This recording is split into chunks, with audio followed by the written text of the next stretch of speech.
Iram Danial, and I work for Ascorp Entertainment.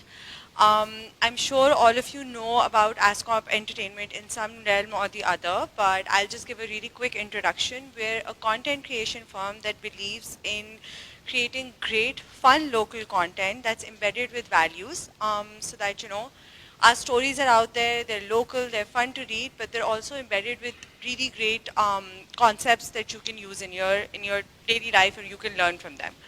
Basila Talks is our digitally transmissioned program, through which what we've aimed to do is we've taken out basic themes from our brand Basila in the Street Crew, and we've designed talks around them in a positive and constructive manner. So we've had talks around, youth activists and social media and how they can use social media to leverage their cause. We've had talks around topics like social protection. We're going to be talking about youth rights and child's rights today. The idea is to create conversation and ignite good, positive conversation around topics that might otherwise not be talked about so openly. And we get relevant people on a panel to come sit together and discuss these things. I'm going to hand over the mic to the moderator for today, Uzma, who will give you, further insight into the topic and what we'll be discussing today. So have a good time, listen, ask engaging questions at the end of it. Thank you. Thank you so much, Iram.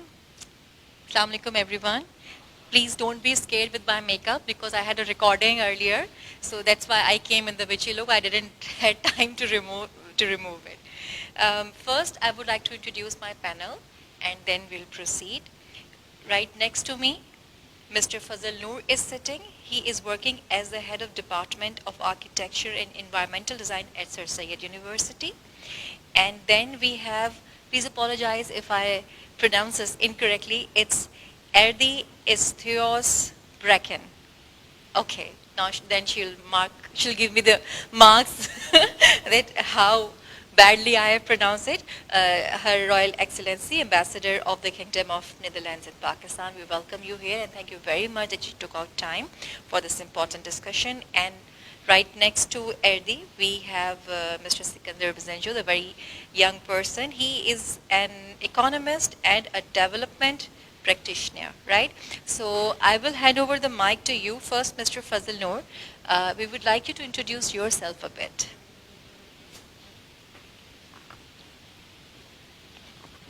It's okay, you can. अस्सलाम वालेकुम।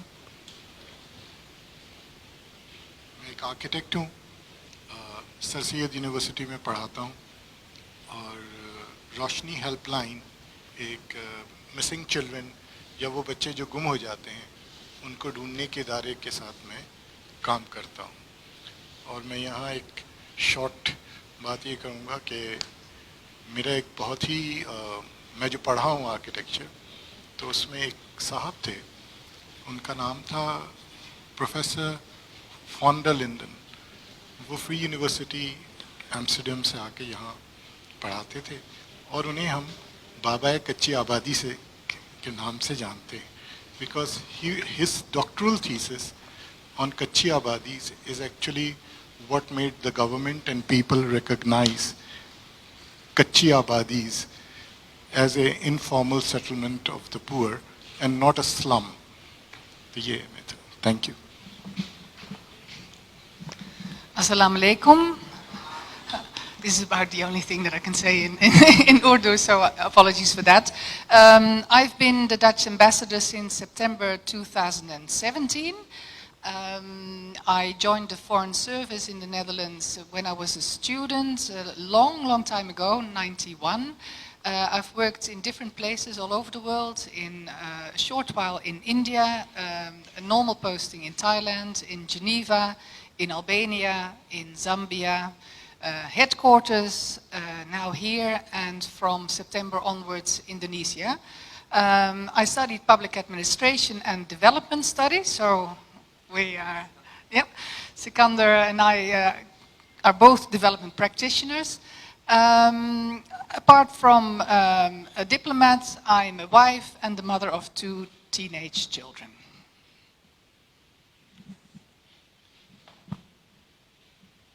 Thank you. Thank you very much, Imran, Mohsen, and Rehan, for allowing me to share the panel with such seasoned people. My name is Sikandar Bizenjo, and I'm an economist. I've had very little experience as compared to what these guests are sitting next to me. I have served as an educationist with Alif Elan. It's the largest education campaign in Pakistan. After that, I have been in Federal Ministry of Planning for a year, and now I'm part of Karachi School of Business and Leadership, KSBL, as their project manager for Urban Youth Project. What our project does is we try to give training and fellowship to young entrepreneurs, mainly from the low skilled and less developed areas, to empower them to have their own businesses running. I'm looking forward to share the panel. Thank you. And my name is Uzma Al Kareem. I'm a senior anchor, senior producer, and head of gender sensitivity department for Geo and Jung Group. And as the head of gender department, I always used to wonder that in the gender gap report, Pakistan, since it's been 8 years, Pakistan has been ranked the second last amongst all the countries as far as the gender gap thing is concerned. But when I got this thing to talk about the children and youth right, I was surprised, and I was very, very upset to get to know that amongst 182 countries, Pakistan is ranked 154 in the child right index as well. So this is an alarming situation, and not just because that Ardi is a female, but she's also our guest, so I would like to start with you. I've been listening you, I've been seeing you on YouTube and on social media talking, and you're so vocal about specifically the early marriages. So what problem do you see that, because you have been working with lots of people and you have the experience and you have the, comparative analysis with you. There are countries who came up with these problems and they are doing well. So what is lacking here in Pakistan that even though we talk a lot about it, we are not progressing in this thing? Immediately a tough question. Let me start by saying, maybe following on Sikandar, that I'm also very happy to be here this afternoon and to have this opportunity to have this exchange. I think it's extremely important also for diplomats to have this type of exchanges and to learn from young people in Pakistan what you see as the major issues and how you think certain issues can be resolved. Now, having been here for less than 2 years, by no means I consider myself an expert of Pakistan. So also in that sense, I find your question very challenging. But with the experience that I've had in other countries, I must confess that at times I'm still taken aback, sort of noting the extent to which, even at a very basic level, issues in Pakistan when it comes to gender equality still have to be addressed. It's about visibility of women in public spaces, which at times you find yourself being astonished to see how few women are in public space, or if they are there, how little they speak up. So these are issues. So somehow the cultural norms are still very much prevailing and hindering, I think, women and girls in speaking up for themselves and claiming their rightful place and space. When it comes to child marriages, I think in two different ways.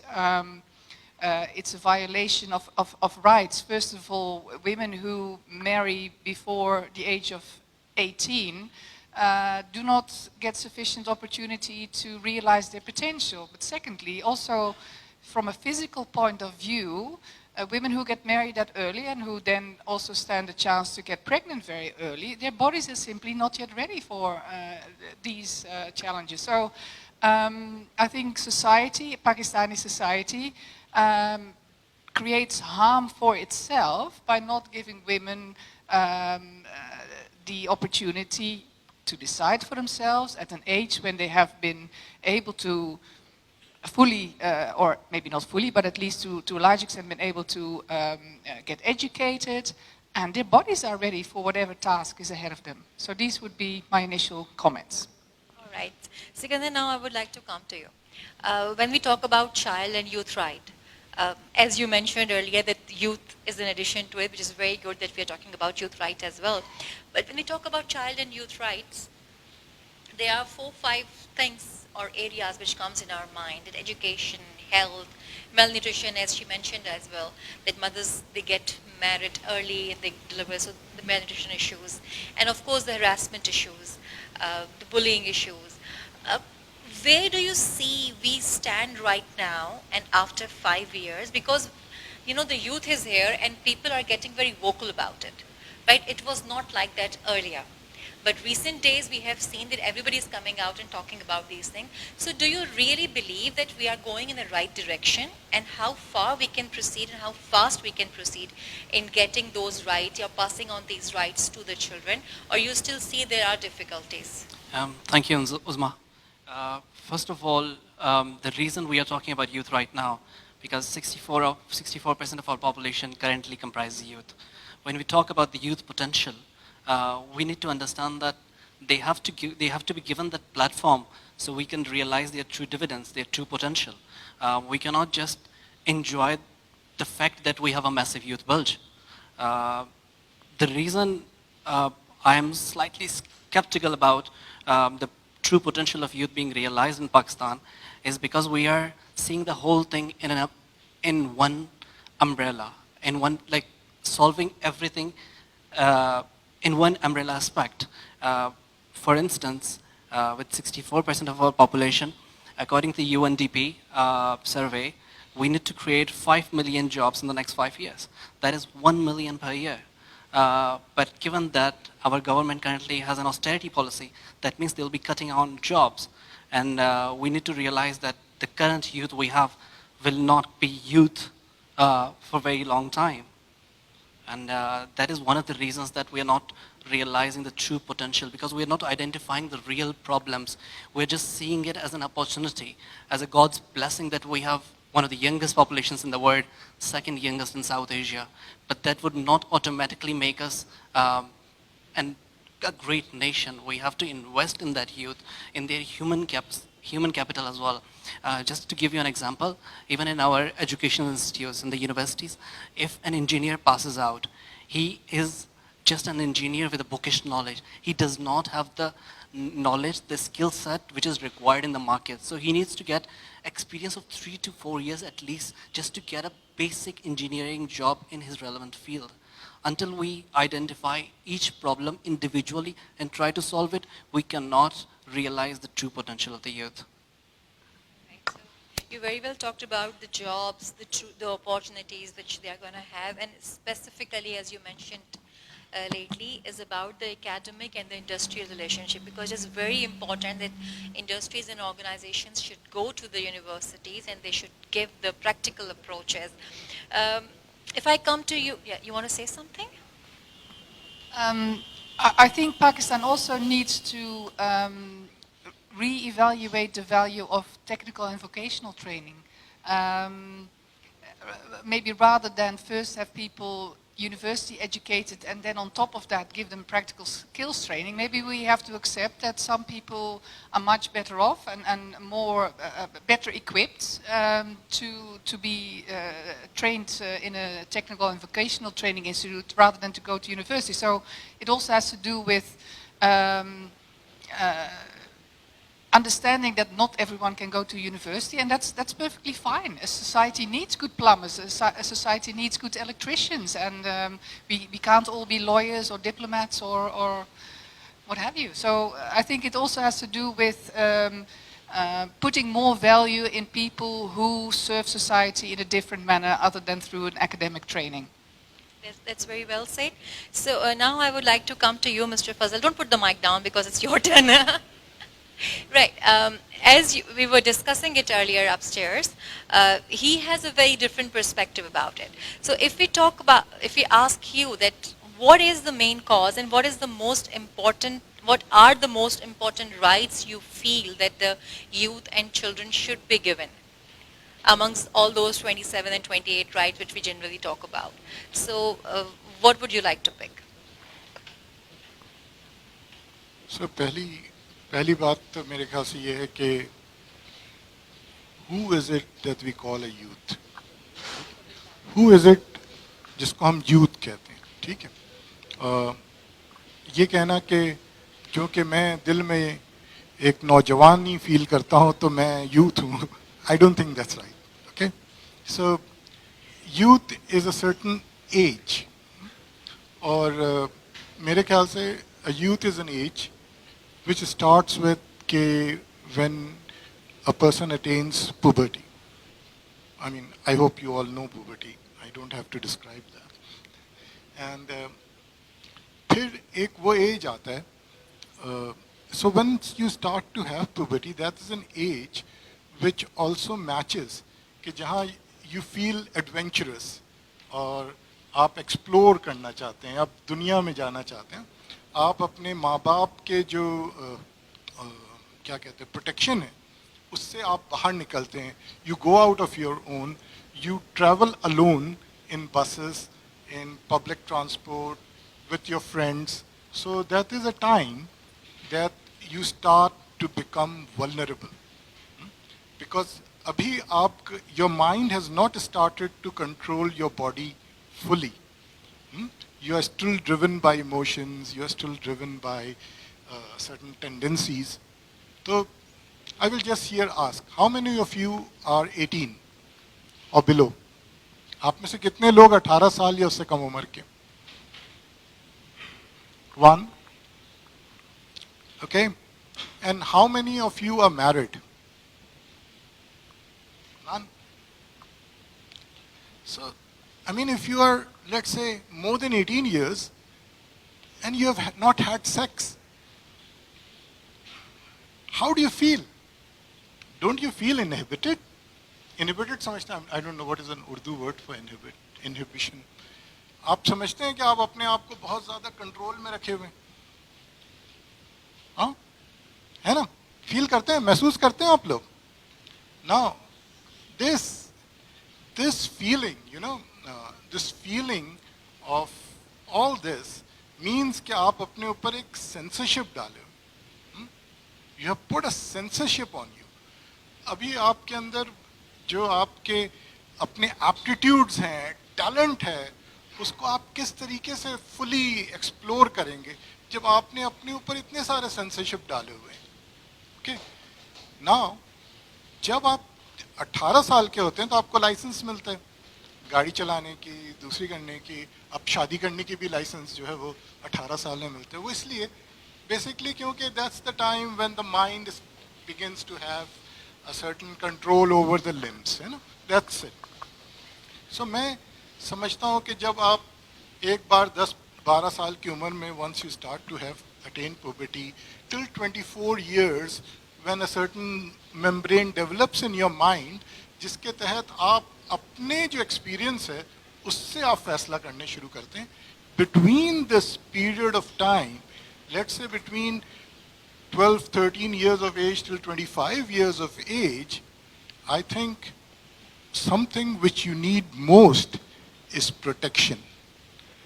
That you should not have the responsibility to protect yourself, बल्कि आपका society, आपका educational institution, आपके family, आपका community, they should be able to protect you so that your own talent, your own aptitude, you can use that freely and grow and contribute to the society. This is the important thing. So I think protection is an important part of youth right, that youth should be protected. All right. Thank you. A very different and unique perspective. I won't be asking any more questions. I want you to interact. If you have any questions, just phrase them. No, not the comments, but just the right question. So we will take the questions that we can complete the discussion. I would just, yes, please, sure. देखिए, मैंने जब शुरू में introduction करवाते हुए कच्ची आबादी की बात की ना, that was because 60% of Karachi is कच्ची आबादी. ठीक? About a little more than that, about 70% of big cities like Faisalabad, Gujranwala, Lahore, Pindi, इनके गिर्द जो आबादी है, we don't call them कच्ची आबादी, but they are also informal settlements. When you have informal settlements or kachi abadi, protection is very little there. Everything is informal. कोई regulation नहीं है. आपके घर के साथ एक और घर होगा जिसमें शायद जुआ खेला जा रहा होगा, जिसमें शायद कोई बुरे हरकत हो रहे होंगे. आप बच्चा जो है वो डब्बू खेलने जाता होगा और वहाँ उसको ड्रग भी मिल सकता होगा. तो हमारा larger population of child and youth, they are unprotected. They live in settlements which doesn't have protection. तो इसलिए हम लोग जो यूनिवर्सिटी में गए या कॉलेजेस में गए वो प्रोटेक्टेड हैं. वो लोग जो सड़क पे हैं बच्चे, वो जो मैकेनिक के पास काम कर रहे हैं, जो कुछ चीज़ें बेच रहे हैं, जो भीख मांग रहे हैं, जो घरों में काम, you're not protected. Right. And I think we should not limit it to the Kachi Abadis. We see it even in universities, in colleges, in cities, even in different households we have experiences. So I think it's not limited to the, we can't divide it geographically, but it's a mindset which we have to fight. Because the problem is that the CRC gives every child, every youth, rights related to political rights, the ethical rights, legal rights, and cultural rights, and we all should know about these rights, right? I'm not talking about people who are, mature enough. I'm talking about the children, that they also have the rights. But most of the children don't even know their rights. So I want you, I'm opening the floor for the questions. If you have any, please ask. I would like to take 2-3 questions and then we'll proceed to the panelist. And if not, then I can continue. Okay, we already have one. Yes. Can you please stand up so that I can, because I won't be able to see you. And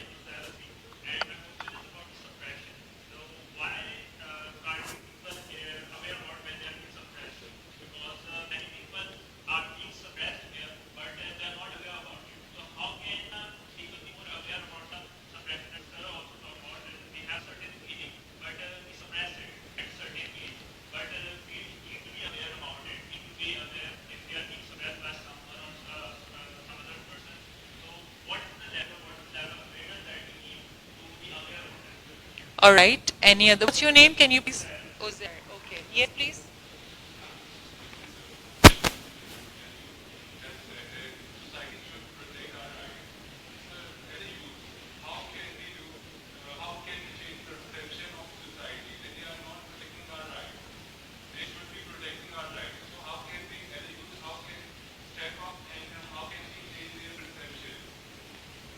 What's your name? Mohammed Ali. Okay. Anyone else? Yes, please. My name is Neda. My question is that what do you think about those people who have a lot of talents but they have no rights to explore their talents? So what do we do for those people and what should they do?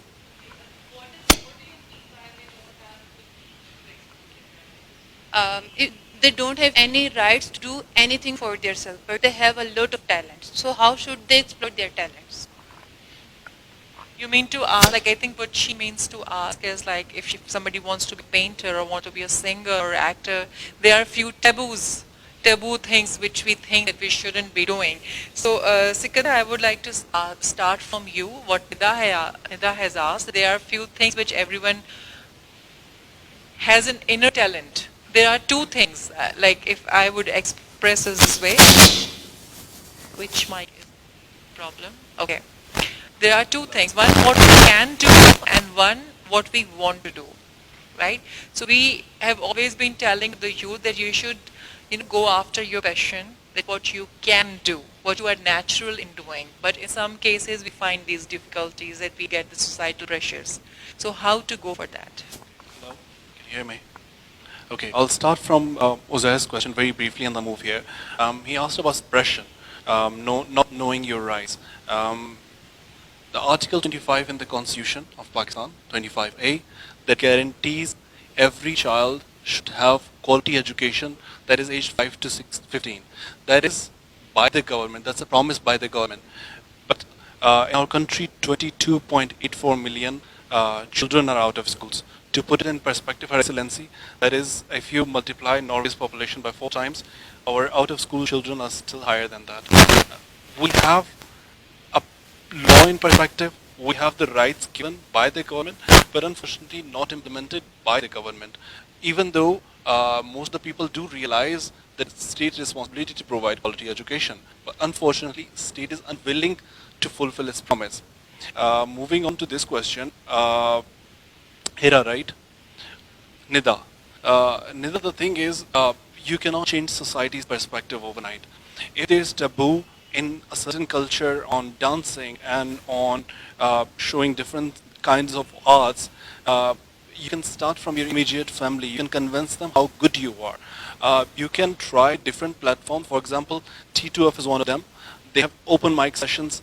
I think the last of every Friday or the first Friday of every month, something like that, where you can come in a safe space, show your talent, get the perspective of other people to judge yourself. Where you're good, then you can go and start from your own family, and then to your own society from there on.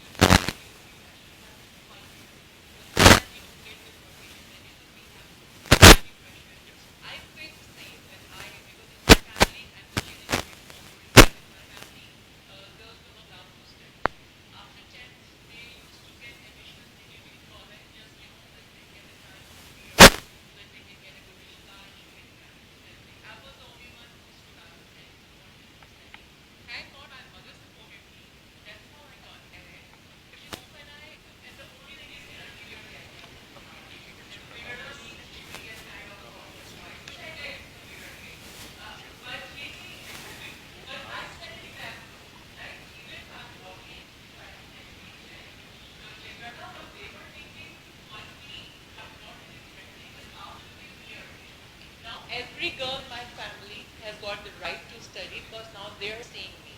Because it's a responsibility on me that how I portray myself, how I, carry on myself, to pass it on. Okay, if a girl is studying or if she's going to the media, which is a taboo career, so it's not that it's not going to work. It can be a better thing. So yes, we all pull the responsibility, but sometimes it gets really difficult that the youth does not get a chance to do what they want to do. No matter our legal system allows them or not, but we all know about the implementation thing. Yes, he also asked to you.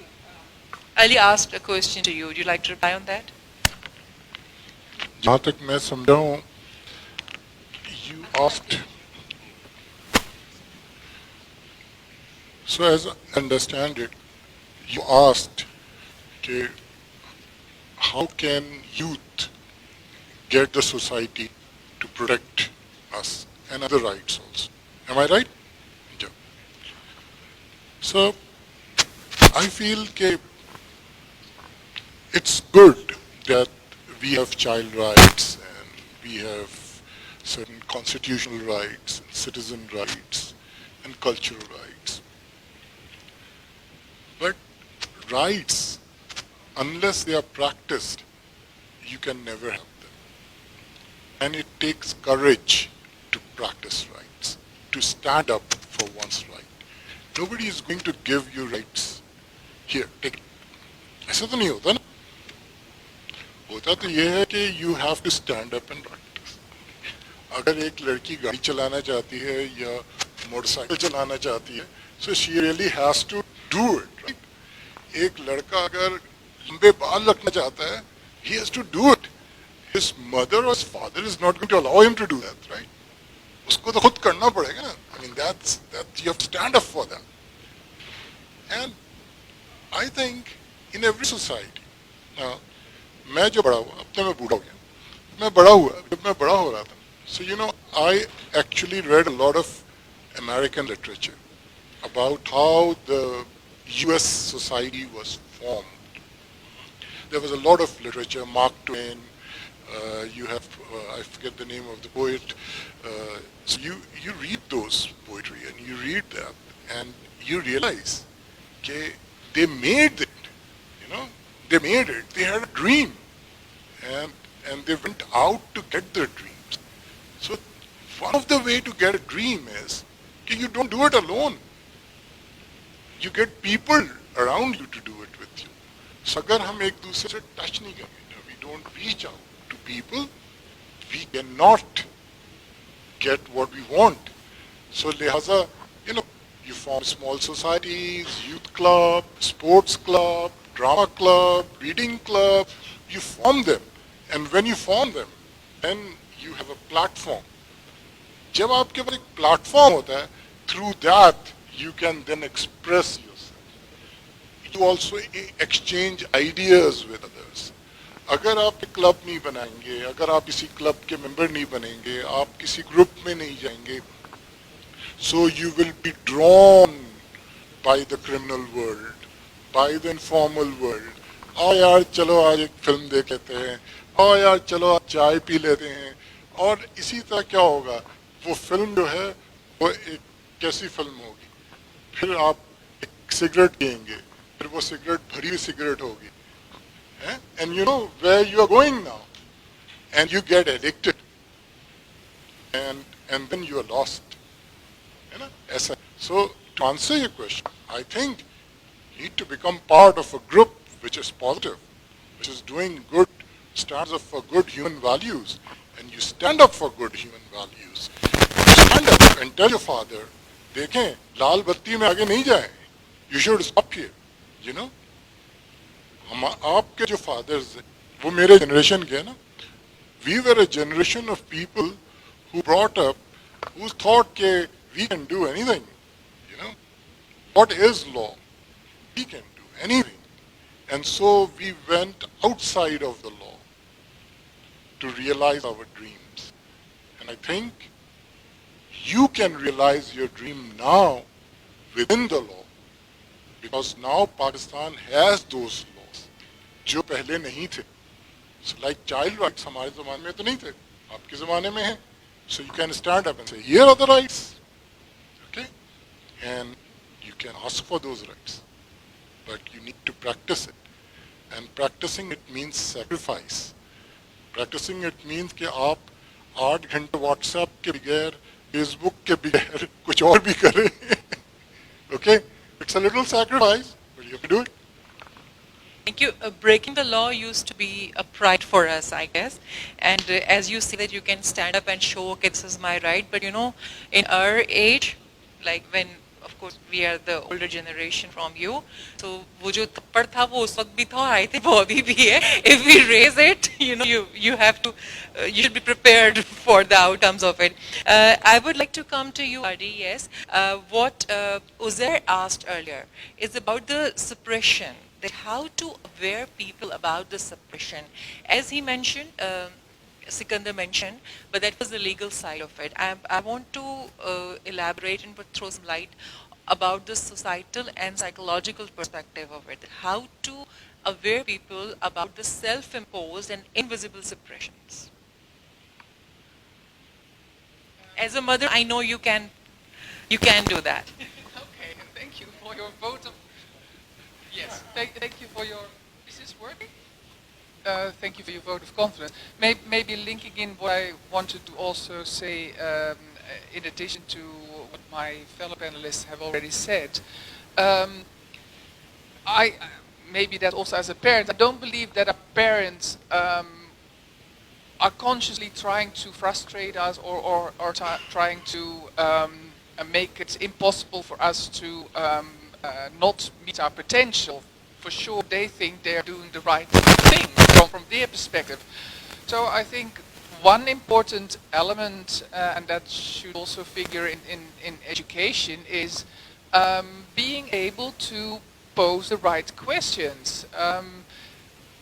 If you say certain professions cannot be taken up by, say, because it's still taboo, what is the fear underneath? What would happen if this woman would take up that profession?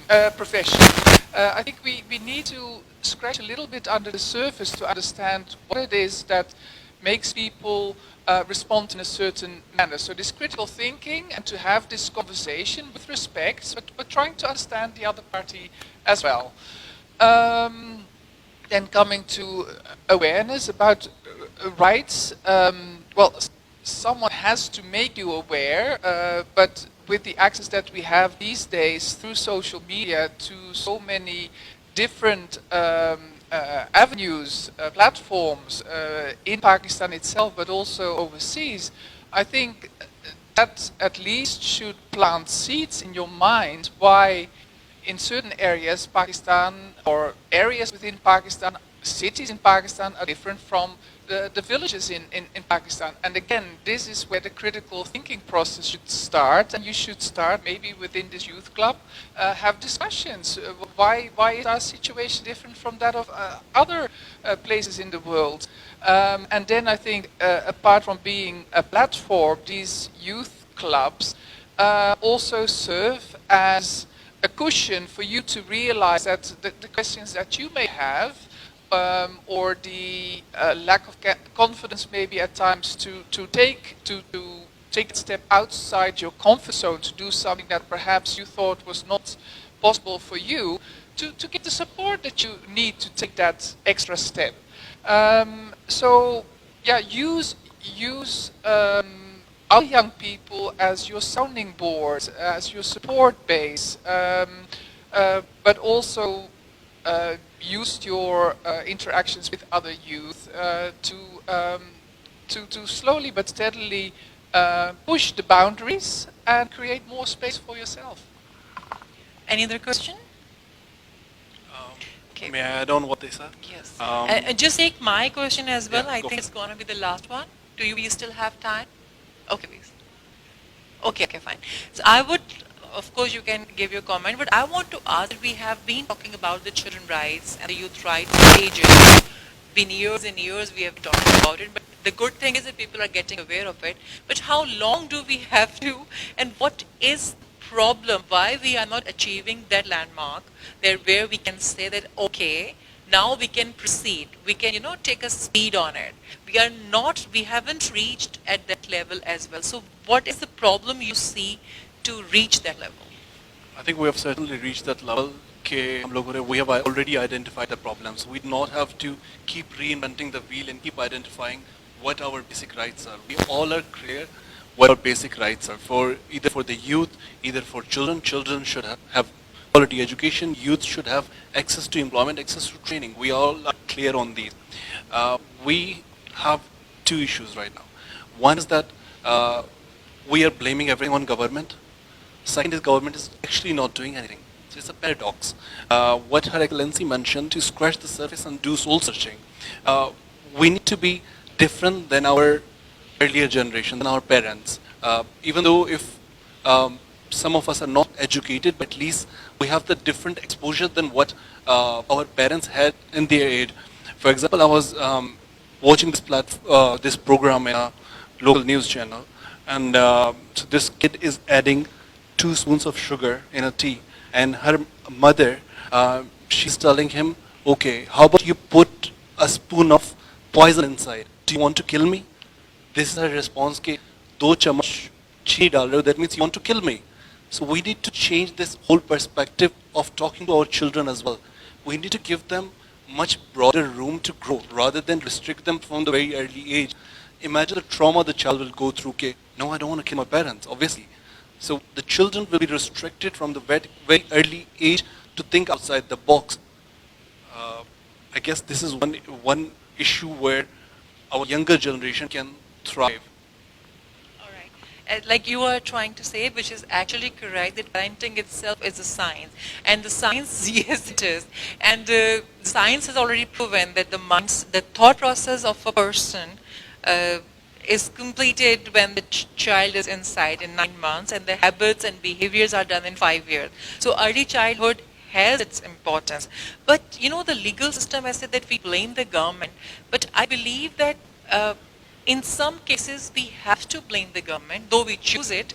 But the right of education is something government has not to give only, but to impose. But we see lots of children working on the streets, they are like the child labor in households as young maids and everything. We don't see any support from the government.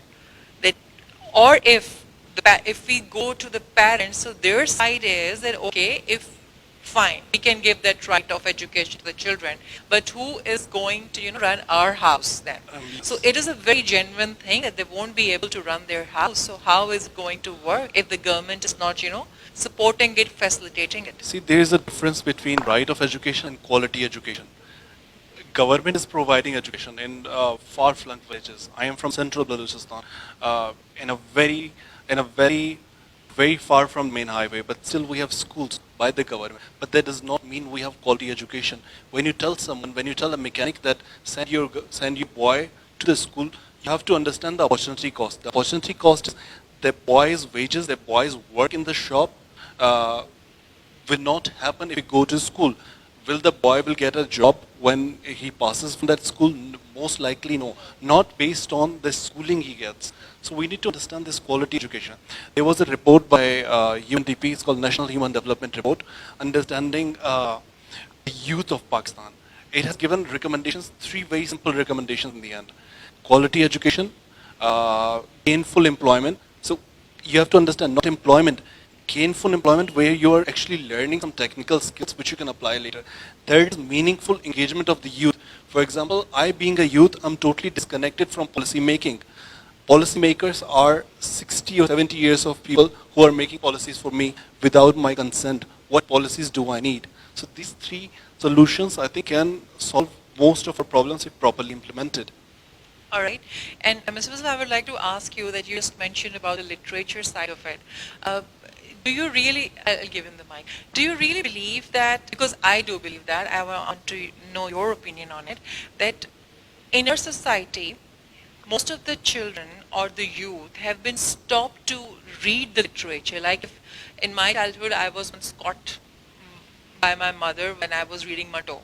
So I really got scolded. And Nasmat Chukhtai and Kuratul and Heather, we don't, we are not allowed sometimes to read such literature which actually opens up our vision. So does this also make a difference that, okay, we suppress them in a way that they are not, exposed to the thought process which they should be? And I would also want to ask, how many of you have read Manto, Asman Chukhtai, Kuratul and Heather?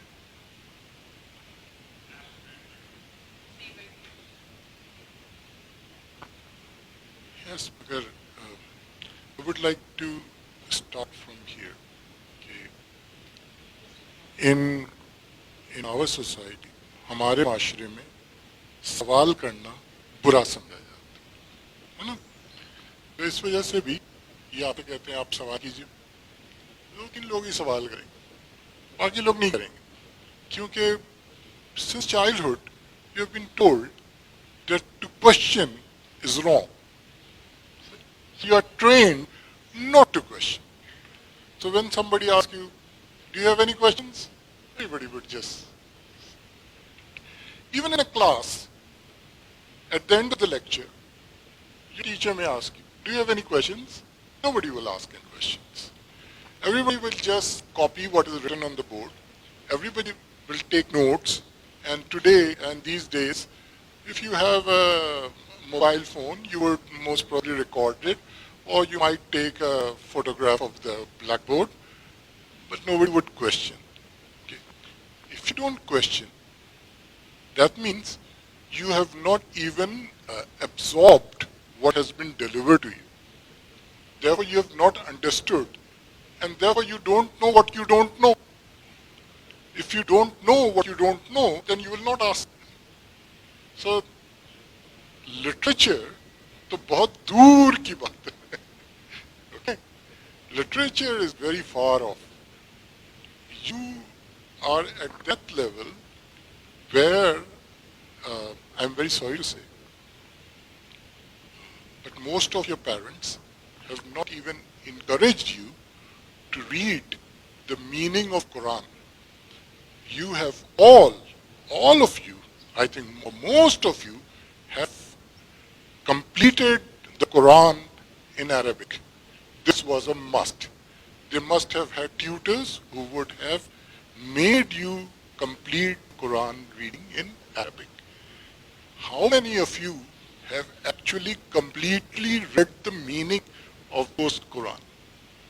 If you have not, you don't know your religion.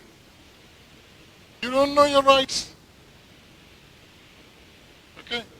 And that is something for which no parents would actually say, no, don't do that. And Quran with meaning is available in every house. In all the languages. There's translation. English, Urdu, I think these days in Sindhi, Pashto, they would be there. But how many actually reads it? So, so this comes from within you. But I will say, 10% of every youth reaches out during those period when you have this urge to explore, to adventure. You know, when I was young, I read the Bible, I read the Mahabharata, I read the Ramayana, I read the whole Persian thing. I did it because at that time I had this urge to do it. I went and read about it. I went about Sufism. I went to Dargah. But, you know, now I'm in Sir Syed University. I didn't go there to teach. I went there to learn.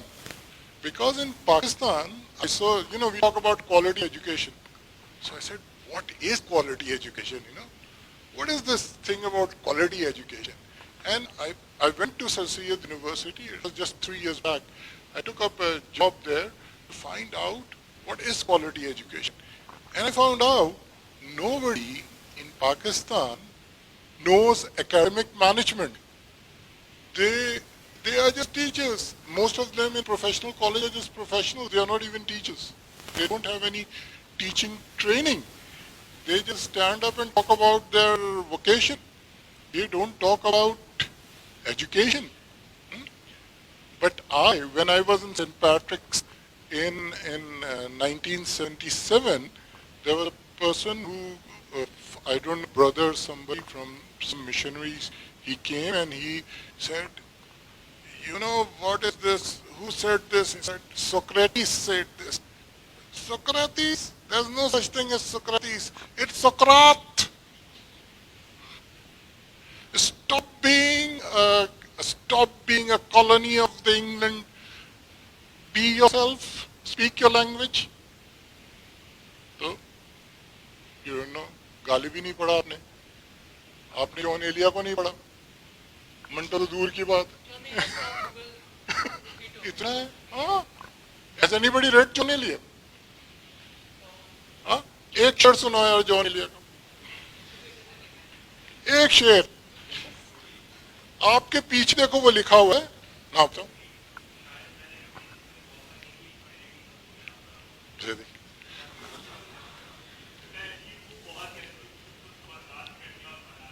वाह वाह क्या वाह.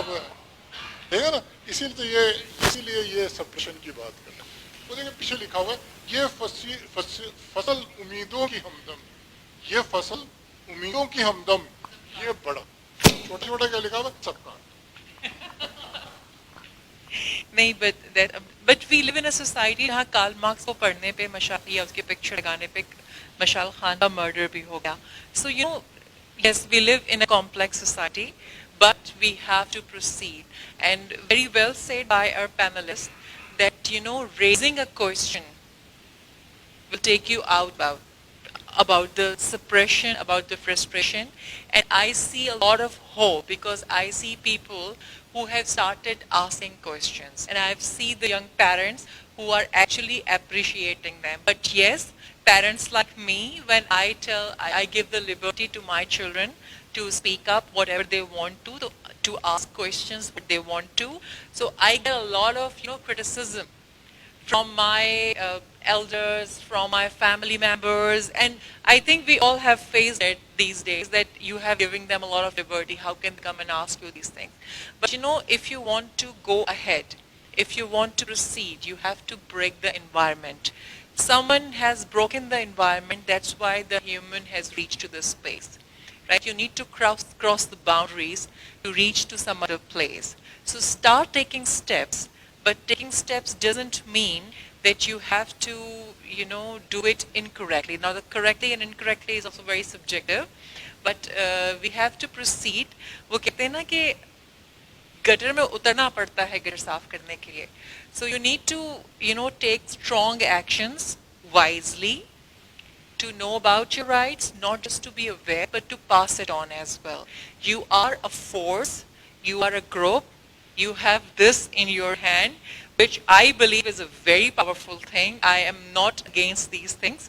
This is very good. You have, question आप शायद हमसे ना करते हैं बच्चे, लेकिन ये लोग Yahoo answer से और Google से जरूर question करते हैं. But you need to filter out that what is the right information you are getting or not. Start reading. Reading is very important. That will, वो आपका दिमाग खोलता है, तो आपको सही सवाल करने आएंगे, right? And then only you will get to know about your rights, right? I think this is it. Any closing comments you want to give? Because we have discussed lots of important points here and we have discussed solutions. We all could have blamed the government and the systems very easily, but we came up with different sort of solutions here. So I would like you to give some closing remarks. In the discussion that we just had, the concept that came to my mind was that of diversity and inclusiveness.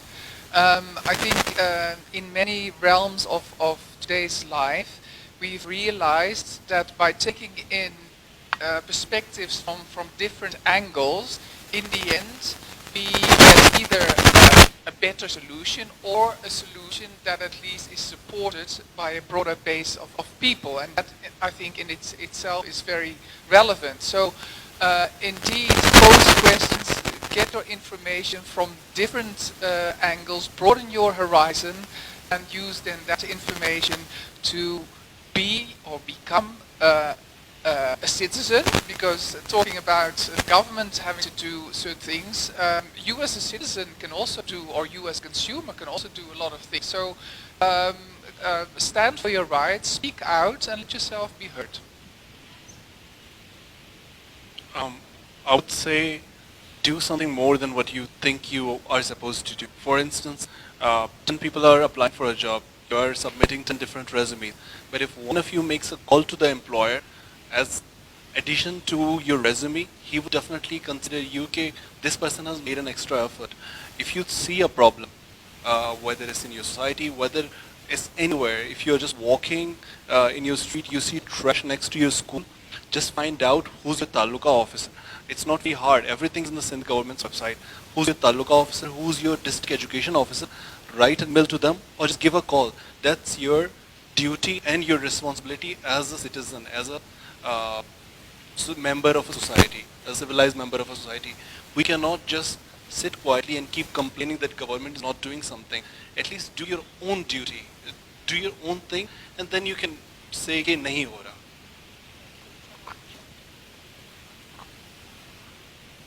मैं तो सिर्फ ये कहूँगा, दुआ करें, दुआ करें.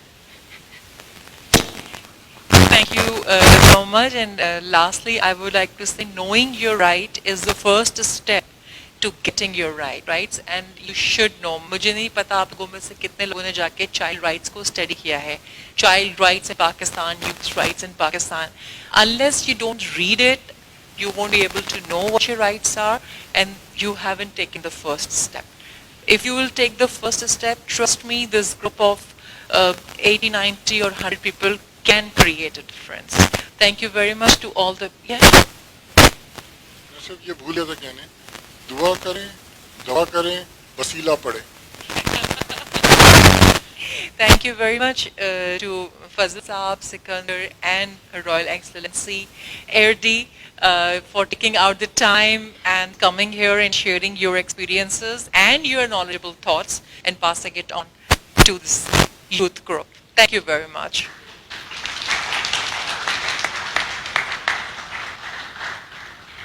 Thank you, Uzma. I'd like to call our ASCOP's program director, Ms. Maria Rahman, to distribute a few souvenirs for all of you. Thank you.